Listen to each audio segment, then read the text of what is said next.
आज जो हमारी गेस्ट है यहाँ पर पीछे बैक स्टेज पर, उनकी अपनी एक यूनिकॉर्न कंपनी है मामा अर्थ के नाम से. Please give an energetic and warm welcome to the one and only Ghazal अलग.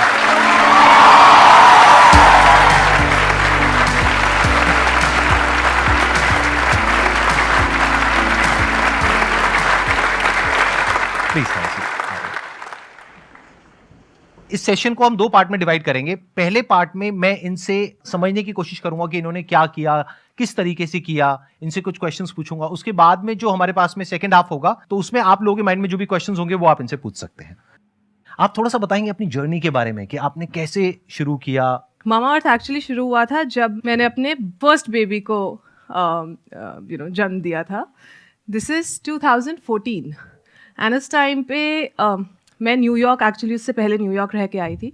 मैं वहाँ पे आर्ट एजुकेशन ले रही थी और उस समय वहाँ पे एक पूरी मूवमेंट चल रही थी जहाँ ये बहुत बड़े एक ब्रांड के प्रोडक्ट्स जो हैं शेल्फ से उठाए जा रहे थे, बिकॉज बोलने में आया था कि उनमें कैंसर कॉजिंग इंग्रेडिएंट्स होते हैं. तो आई थिंक वहाँ से एज ए न्यू मदर बहुत ज़्यादा डिस्कम्फर्ट शुरू हुआ कि यार इंडिया के बच्चे या मेरा बच्चा ये डिज़र्व नहीं करता है. तो पहले शुरू किया बाहर से प्रोडक्ट्स मंगाना, बट वो बहुत एक्सपेंसिव था. मैं मिडिल क्लास फैमिली से आती हूँ. हम तो मतलब वो महीने का खर्चा लाइन बाय लाइन ऐसे होना चाहिए, 80% जो है सेविंग होनी चाहिए, 20% में खर्चा चलाना है, उस वो माइंडसेट से आए थे. तो वहाँ पे वो बाहर से प्रोडक्ट्स मंगाना जो है बैठ नहीं रहा था.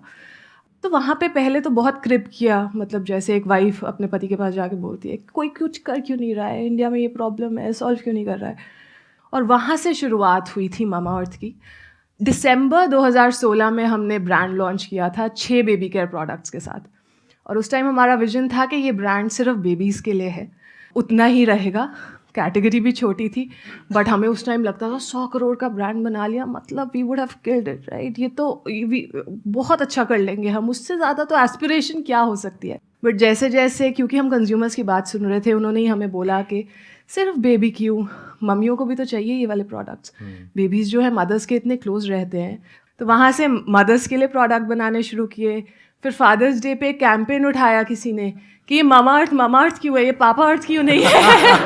पापाओं ने क्या खराब किया है भाई, पापा भी उतना ही प्यार करते हैं बच्चों से.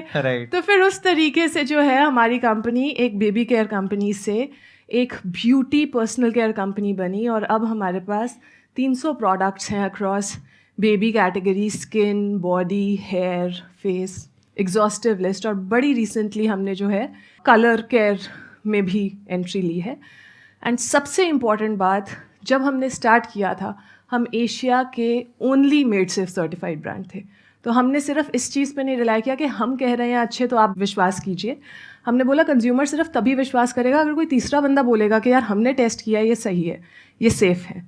तो हमने नॉट फॉर प्रॉफिट ऑर्गेनाइजेशन है मेड सेफ, उनके साथ टाई अप करके वो एक एक प्रोडक्ट में एक एक इंग्रेडिएंट जो आप डाल रहे हैं किस परसेंटेज में डाल रहे हैं, आपका फॉर्मूला किस वेसल में स्टोर हो रहा है, इसको जब आप पैकेजिंग कर रहे हैं तो कैसे लाइन में पैकेजिंग कर रहे हैं, जो आप पैकेजिंग यूज़ कर रहे हैं वो रिसाइक्लेबल है या नहीं. सिर्फ स्किन के लिए नहीं, इन्वायरमेंट के लिए भी सेफ़ होना चाहिए आपका पूरा प्रोसेस. तो वो सब के साथ जो है हमने मामा अर्थ लॉन्च किया. और ये कहाँ की कंपनी है, ये मेड सेफ जो आप बता रहे हैं, कहाँ की ऑर्गेनाइजेशन है ये जो है ऑस्ट्रेलिया बेस्ड ऑर्गेनाइजेशन है. हमने स्टार्ट यूएस वाली के साथ किया था, बट जैसे जैसे स्केल करते रहे तो हमने ऑस्ट्रेलिया मेड सेफ को भी अपने साथ बांध लिया था. Big round of applause for whatever she has done. At present कितने एम्प्लॉइज आपकी पूरी ऑर्गेनाइजेशन में काम कर रहे हैं on a full time basis? हमारे ऑफिस में कुछ 450 लोग काम करते हैं, और अगर मैं ऑफलाइन टीम भी मिला लूँ, warehouse team, offline team, तो वो 1500 से 2000 और लोग होंगे. And it's a D2C brand, right? It's a D2C. सो जब हमने स्टार्ट किया था तो हमने जो है डायरेक्ट टू कंज्यूमर बेचना शुरू किया था, मार्केट प्लेसेस से स्टार्ट किया था. और 6 महीने के बाद जो है हमने धीरे धीरे लर्न किया, जैसे जैसे कंपनी बनाई उसमें शॉपिंग कार्ट डाला, फिर अपनी वेबसाइट से बेचा. तो पहले 3 साल हम ऑनलाइन फर्स्ट थे, 95% रेवेन्यू ऑनलाइन से ही आता था. बट जैसे जैसे हम बड़े होते रहे और क्योंकि हम कंज्यूमर की बात सुनते हैं, तो कंज्यूमर्स ने हमें बोलना शुरू किया कि हम आपको ऑफलाइन में भी देखना चाहते हैं, क्योंकि आपके कुछ प्रोडक्ट्स हैं जो हम टच फील करके ख़रीदना चाहते हैं. तो फिर हमने ऑफलाइन एक्सपैंड करना शुरू किया. अब हम 40,000 प्लस दुकानों में अवेलेबल है. तो जब आपने शुरू किया था तो ये जो प्रोडक्ट मार्केट फिट होता है वो सबसे डिफिकल्ट होता है इनिशियली, उसको फिगर आउट करना. तो उसमें आपको कितना टाइम लगा था? तो मैं बताती हूँ, हमने दिसंबर में लॉन्च किया। अमेजोन का लॉन्च पैड लॉन्च हुआ था। पैसे तो नहीं इतने थे ज़्यादा मार्केटिंग वगैरह पे लगाने हैं, तो हमने लॉन्च पैड के साथ ही अपना ब्रांड लॉन्च कर दिया। हमने बोला आप लॉन्च कर रहे हो, हम आपके इवेंट में आएंगे, अपने ब्रांड की बात करेंगे, वहीं से लॉन्च किया। तो आई थिंक पहली सेल तो उससे अगले दिन ही आ गई थी। तो पहली सेल आई थी लाइक सेलिब्रेटिंग। उसके बाद एक एक दो दो सेल आती रही रोज़ के हिसाब से। बट 15 दिन बाद, और मेरे को एग्जैक्टली डेट भी याद है, कुछ 20 दिसंबर को एक बड़ा ऑर्डर आया। वो बड़ा ऑर्डर था कि एक माँ अपने बच्चे की बर्थडे पार्टी कर रही थी और उसने बोला कि मुझे आपके प्रोडक्ट्स इतने पसंद हैं कि मैं रिटर्न गिफ्ट्स में मेरे जो है 30 हैम्पर्स जाने हैं, मैं आपके प्रोडक्ट्स देना चाहती हूँ। और उस टाइम मतलब मैं घबरा गई थी कि ये ऑर्डर कैसे फुलफिल करेंगे हम, ये तो इतना बड़ा ऑर्डर है। इतना स्टॉक नहीं होता यूजुअली जब हम शुरू करते हैं। बिल्कुल नहीं होता, राइट। काफ़ी हाथ पैर ठंडे पड़ गए थे, पर जब डिलीवर कर दिया ना ऑर्डर, उसके बाद लगा कि यार now we are in business. अब ये शुरुआत हो चुकी है, अब इसके आगे स्केल ही करना है। फिर हमने प्रोसेसेस सेट करने शुरू किए। मैंने अपना पहला एम्प्लॉय जनवरी में हायर किया था, वो आज तक हमारे साथ काम कर रहा है। पहले 6 महीने तो कस्टमर सर्विस पे भी मैं और वरुण ही बैठते थे, हमारे पास कोई कस्टमर सर्विस टीम नहीं थी। Varun is also my husband, he is also my को फाउंडर। और उस वक्त आप डायरेक्टली आप ही अटेंड करते थे कॉल्स, अपना नाम बदल करके? नहीं, नाम बदल, हाँ जी, यस, हेलो, अच्छा, हाँ, this is Mamaearth team, right. Team ही 3 लोगों की थी तो क्या करेंगे ना। This is Mamaearth and they were like, हाँ जी, हम आपके फाउंडर से बात करना है। तो वी वर लाइक, अच्छा, give us a minute, we'll get back. And then Varun and I are looking at each other, what to do. Varun said that मैं उठाता हूँ फोन, ठीक है, बात है, 5 minute, hello, this is the founder speaking. आपने अपने husband के साथ में मिल करके इस काम को किया। हाँ जी। तो कॉन्फ्लिक्ट्स हुए या नहीं हुए? अगर हुए तो कितने हुए? देखिए, दिक्कतें तो हर जगह आती है, इसमें कोई मतलब, मैं अपने हस्बैंड के साथ बहुत लड़ती हूँ, हमारे बहुत डिस्कनेक्ट होते हैं। बट हमने बड़ा जल्दी ये समझ लिया था कि यार अगर काम इकट्ठा करना है, पहले तो सबसे पहला बंदा जो मेरी टीम का पार्ट बना था वो वरुण थे। आप समझिए कि जब आप बिजनेस शुरू कर रहे हैं, पहले तो सारे ही आसपास काफ़ी डाउट कर रहे होते हैं कि यार क्या ज़रूरत है, इतनी अच्छी लाइफ जी रहे हो, इतना कंफर्टेबल है, बच्चा इतना यंग है, ये सारा लाइफ, ये अपना बच्चा आप रिस्क में क्यों डालना चाहते हो। तो पहले तो वो प्रेशर फाइट करना अपने आप में एक बैटल होती है। उसके बाद अपने हस्बैंड को कन्विंस करना कि आप भी अपनी फुल टाइम जॉब छोड़ के मेरे पास आ जाओ। तो he was from the marketing space, like वो मार्केटिंग स्पेस। तो मार्केटिंग का बेसिकली उन्होंने सोचा होगा, प्रोडक्ट का पूरा आपने देखा होगा, दैट्स व्हाट आई, हाँ जी, हाँ जी, शुरुआत में बिल्कुल ऐसे ही हुआ था। तो बट जब आप अपने हस्बैंड या वाइफ को कन्विंस कर रहे होते हो ना, तो आपके सामने वो शीशा रख देते हैं कि क्या बोल रहे हो, क्या सोच रहे हो, पर्सनली, प्रोफेशनली, ये सोचा है, ये चीज़ें। एंड वो कन्विंस अगर आपने कर लिया, अपने फैमिली मेम्बर को अगर आपने कन्विंस कर लिया ना कि आप भी ये छोड़ के मेरे पास आ जाओ, तो फिर आप किसी भी इन्वेस्टर को कन्विंस कर सकते हो। बिकॉज मुझे लगता है वो सबसे मुश्किल पार्ट है। तो once he came on board, फिर तो हम 1 और 1 11 हो गए थे। फिर हमने जो है काफ़ी, मैंने पूरा प्रोडक्ट, आज तक मैं इनोवेशन खुद देखती हूँ, तो हमारी कंपनी से जो भी प्रोडक्ट लॉन्च होता है वो पर्सनली फॉर्मूला से लेके, पैकेजिंग से लेके, टेक्सचर से लेके, वो सारी चीज़ आज तक मेरे अंडर है कि प्रोडक्ट में ये होना चाहिए, ये नहीं होना चाहिए। बिल्कुल, प्रोडक्ट अच्छा होना चाहिए, प्रोडक्ट अच्छा होगा तभी वो बिकेगा। अगर प्रोडक्ट ही अच्छा नहीं होगा तो फिर टेम्परेरी बज़ क्रिएट कर सकते हो आप, बिजनेस नहीं बन सकता उसके ऊपर। वरुण ऑफ कोर्स इतने एक्सपीरियंस है जो मार्केटिंग एंगल लेके आए थे कि यार कैसे बात करनी चाहिए, क्या बोलना चाहिए। फॉर दैट मैटर लॉन्च से पहले हम, मुझे अभी भी याद है, हम साउथ दिल्ली जाके एक टॉय स्टोर के बाहर जाके अपना एक छोटा सा टेबल लगा के खड़े हो गए थे। हमने बोला ये टॉय स्टोर है, यहाँ पे तो पेरेंट्स ही आते हैं, जो भी आएगा हमारी कोशिश होगी कि हम उनसे बात करके समझें कि वो हमारा प्रोडक्ट देख के क्या सोच रहे हैं। हमने पहले सोचा था दुकान के अंदर स्टॉल लगाएंगे, पर हमें ऐसे थ्रो कर दिया गया बाहर। कौन है आप, मतलब होता है, बिल्कुल कि मतलब क्या बात कर रहे हो, why would we give you space, right.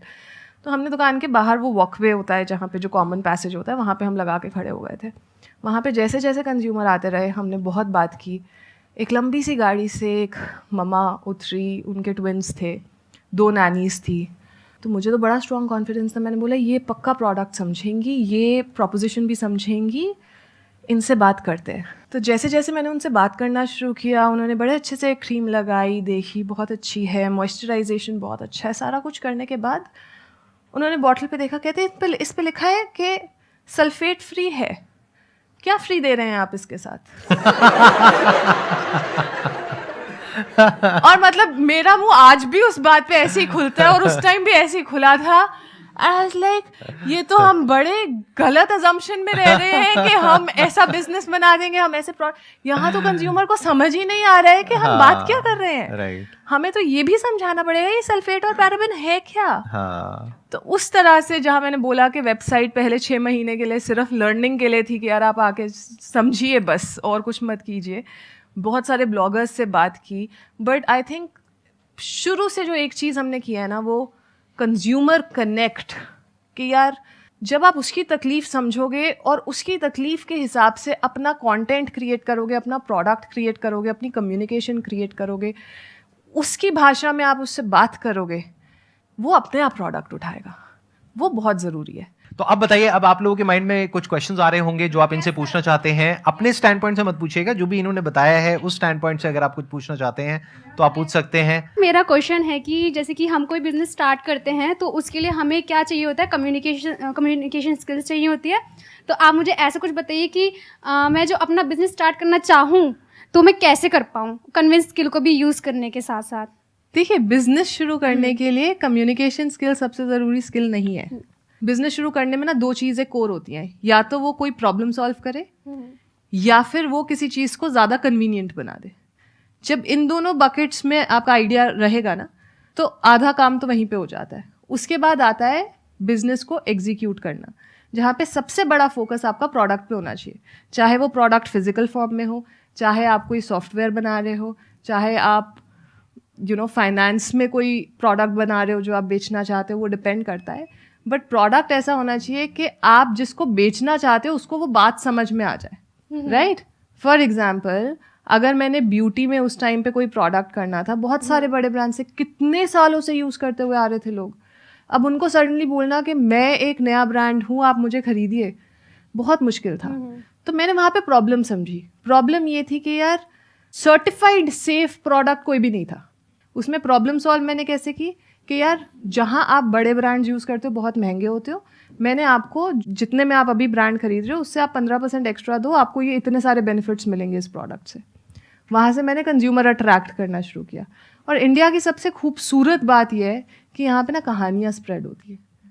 एक माँ ने जब अपने बच्चे के लिए प्रोडक्ट बनाए, बाकी माँ उस प्रोडक्ट पे अपने आप भरोसा करेंगी, क्योंकि माँ वाली फीलिंग तो मतलब और कोई ब्रांड, कोई कंपनी कम्पीट ही नहीं कर सकती ना, जो केयर, जो प्यार एक माँ लेके आती है। तो आई थिंक वो कहानी अपने आप से स्प्रेड होती गई। मेरे को भी बिजनेस की कोई अंडरस्टैंडिंग नहीं थी, मैंने कोई बिजनेस डिग्री नहीं ली हुई, हमें P&L का मतलब भी नहीं पता था जब मैं घुसी थी। मतलब मुझे प्रॉफिट और लॉस अलग से पता था, P&L की फुल फॉर्म क्या होती है मुझे नहीं पता थी, ठीक है? तो वो जैसे जैसे काम करते रहे, सीखते रहे, अपनी पेस पे सीखे। एक हिकअप होता है कि यार अगर मैं इस कमरे में घुस रही हूँ ना, कॉन्फ्रेंस रूम में, यहाँ पे इतने बड़े बड़े लोग बैठे हैं, मैं ये क्वेश्चन पूछूंगी, ये स्टूपिड लगेगा। ये सबसे बड़ी गलती करते हैं हम। कोई क्वेश्चन स्टूपिड नहीं होता। जब आप लर्निंग फेज में हो ना, आप ओपनली जाके ना एडमिट करो कि देखिए मैं ये काम पहली बार कर रही हूँ, मुझे नहीं आता, मैं आपसे सीखना चाहूँगी, मुझे बहुत पसंद आएगा, लेकिन मैं कुछ सवाल ऐसे भी पूछ सकती हूँ जो आपको लगेगा कि यार मुझे पता होने चाहिए बट शायद मुझे पता ना हो। प्लीज़ उस चीज़ के लिए आप ना रेडी रहिए। जब उस एटीट्यूड के साथ आप घुसोगे ना, ये बाकी सारी चीज़ें, और जब आप अपना प्रोडक्ट बना लोगे ना, कम्युनिकेशन स्किल्स अपने आप आती हैं उसके साथ, क्योंकि आपसे बेहतर उसके बारे में एक्सप्लेन कोई नहीं कर पाएगा।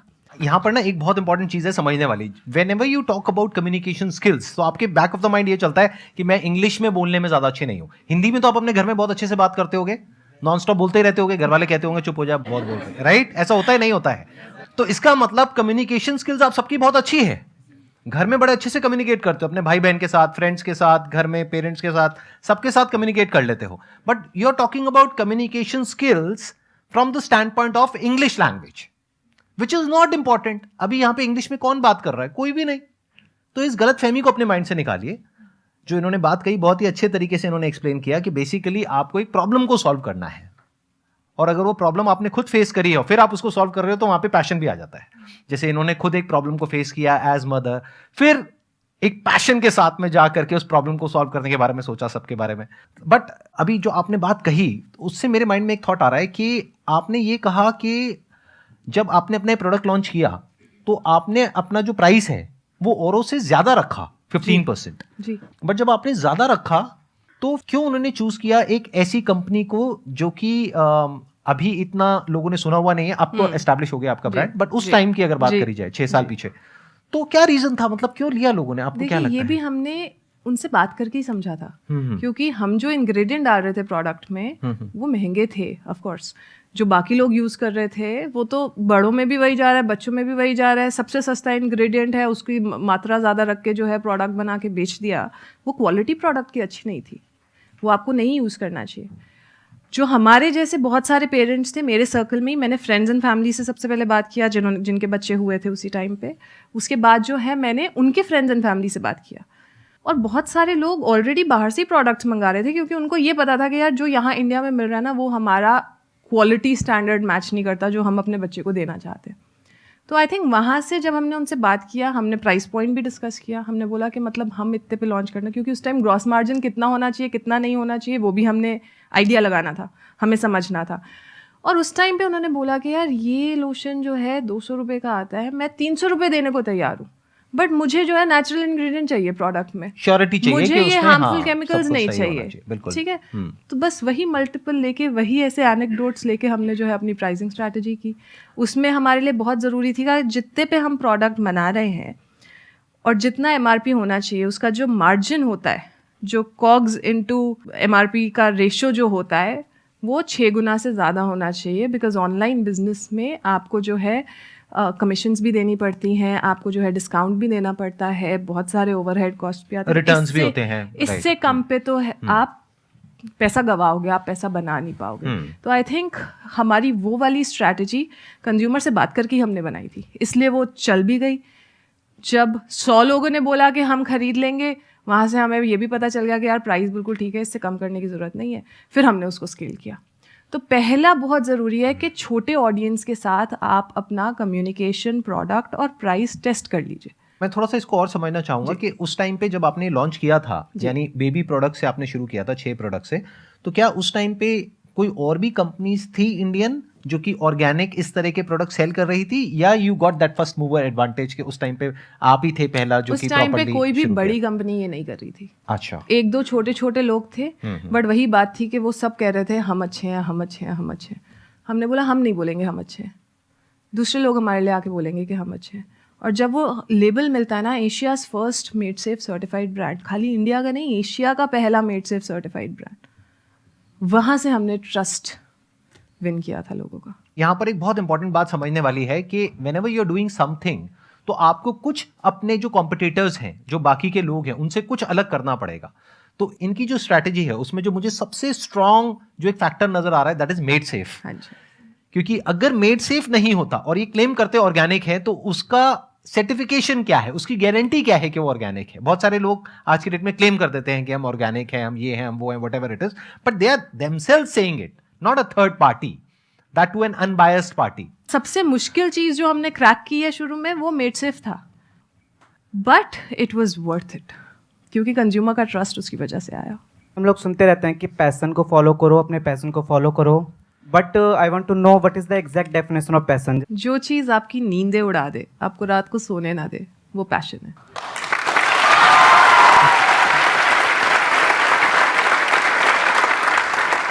इन्होंने कहा कि पैशन वो होता है जो कि आपकी नींद उड़ा दे, बिल्कुल सही।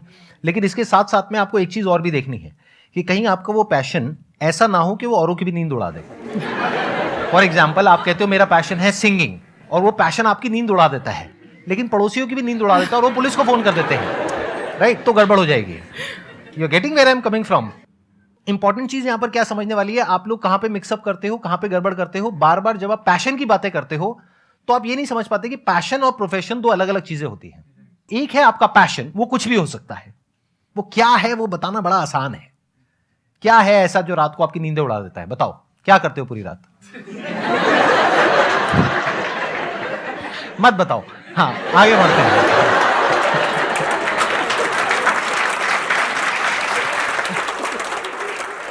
तो पैशन क्या है वो हम सबको पता है, जहां पे हमको मजा आता है, बट क्या उससे पैसा कमा सकते हो? सो पैशन और प्रोफेशन दो अलग अलग चीजें हैं। आपको क्या करना है, अगर अपने पैशन को प्रोफेशन बनाना चाहते हो तो आपको यह देखना है कि किस तरीके से वो कनेक्ट होता है किसी प्रॉब्लम से।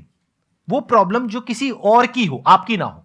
आपकी प्रॉब्लम क्या है, आपको अपने पैशन को प्रोफेशन बनाना है, वहां से पैसा कमाना है, ये आपकी प्रॉब्लम है। इससे आपके साथ वाले को कोई फर्क नहीं पड़ता। पड़ता है आप लोगों को कोई फर्क पड़ता है? नहीं ना। आपको किससे फर्क पड़ता है कि आपकी लाइफ की कोई प्रॉब्लम है, वो सॉल्व होनी चाहिए।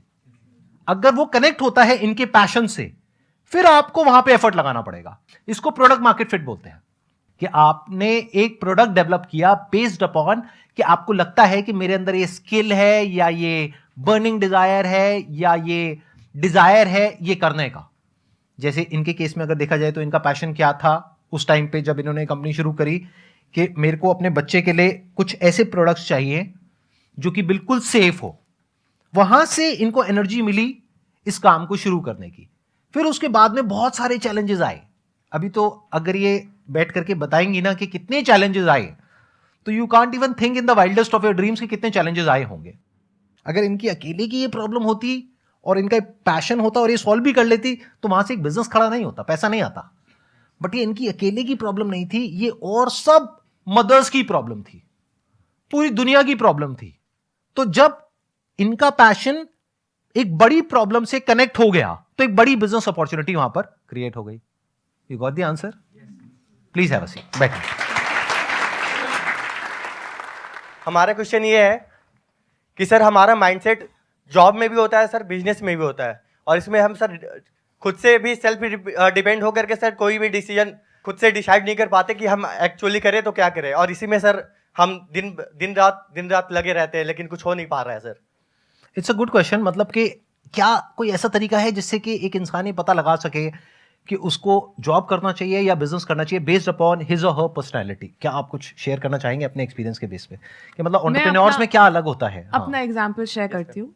कभी भी ना स्ट्रॉन्ग कन्विक्शन नहीं हुआ, हमेशा डर की फीलिंग ज़्यादा थी कॉन्फिडेंस की फीलिंग से, कि यार पक्का यही है कि यही करना चाहता है, ये बन जाएगा बड़ा बिजनेस, वो डाउट था। दूसरी तरफ जो है शॉर्ट टर्म में जॉब थी।